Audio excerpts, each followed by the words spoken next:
8 years ago, I broke the heart of the boy I loved. Now, after 8 years overseas, Liam Hayes was finally coming home with his new girlfriend to meet his family. That same day, the hospital gave me its final answer.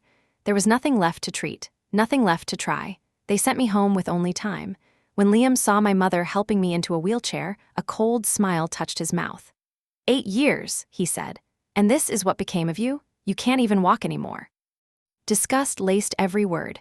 I only tugged the sleeve of my down coat lower, hiding the cluster of needle marks across the back of my hand. It's nothing, I said quietly. I fell and broke a bone, that's all. Liam gave a short, bitter laugh. In that case, I'm getting married soon. Why don't you come be my fiancé's bridesmaid? I smiled as if it did not hurt at all. No, thank you. I'm about to leave for somewhere very far away. Then I patted the back of Mom's hand, silently asking her to take me home. Chapter 1, I had barely got home.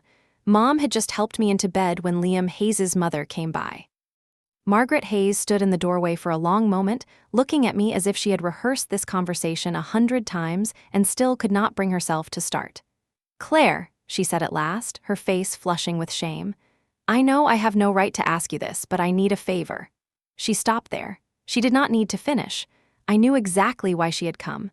It was the same reason she had come to me 8 years ago. Back then, the moment Margaret found out I had cancer, she rushed into my hospital room in almost the same state she was in now. I had not even had time to process the diagnosis. I was terrified, crying so hard I could barely breathe when she dropped to her knees in front of me. Claire, I'm begging you, please don't drag Liam down with you. He's just been accepted into a program overseas. If he finds out you have cancer, he'll never agree to leave. You and Liam have known each other your whole lives. You've loved each other for so many years. So please, for my sake, let him go, break up with him. I've arranged everything. I found a boy to help. All you have to do is pretend to kiss him downstairs. Let Liam see it, make him believe you betrayed him, then break up with him. That's all. Because of those words, the first thing I did after being diagnosed was not schedule more tests or begin treatment.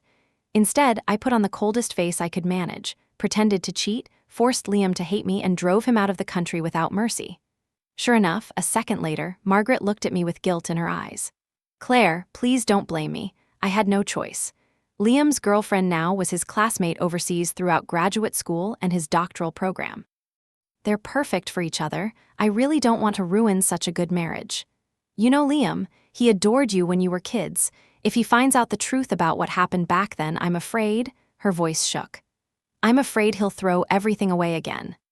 So could you stay away from him for a while? You don't have much time left anyway, do you? In your condition, you shouldn't be going out, don't you think?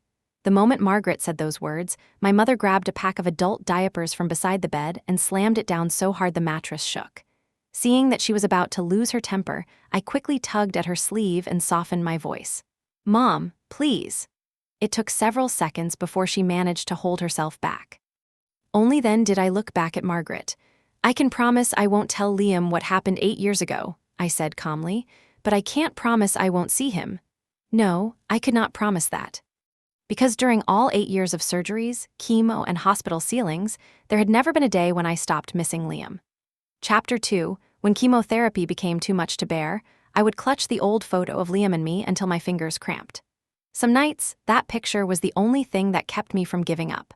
I went through more surgeries than I could count, some minor, some so dangerous Mom signed the consent forms with shaking hands. More than once, I was rushed into the ICU and almost did not wake up again. Every time, Mom stood beside my bed and shouted herself hoarse. Claire, have you forgotten? You said you were going to survive. You said you'd get better, go overseas, and explain everything to Liam yourself. You promised me. When you were well enough, you said you'd let me take you to find him. If you die now, you'll never see him again. It was my mother's voice, calling Liam's name again and again, that pulled me back from the edge more times than I could count. In the end, I still lost. And Liam had a new life now. He was about to get married. But in the last stretch of time I had left, I still wanted to be near him, even if only for a little while. That was why, after I heard he had come home, I forced myself to leave the hospital, even though the doctor had already made it clear. Going home no longer meant recovering.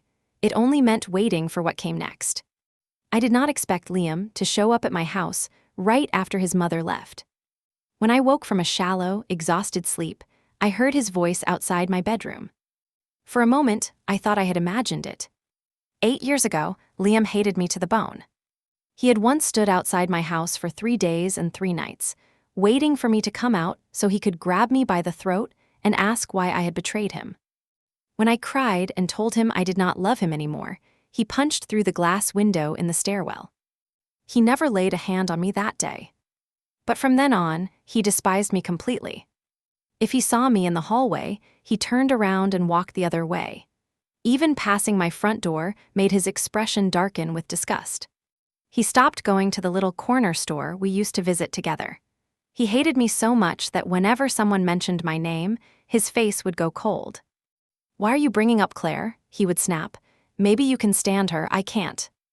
On the day he left for the airport, I stood in the pouring rain just to see him one last time. When he saw me, he only sneered.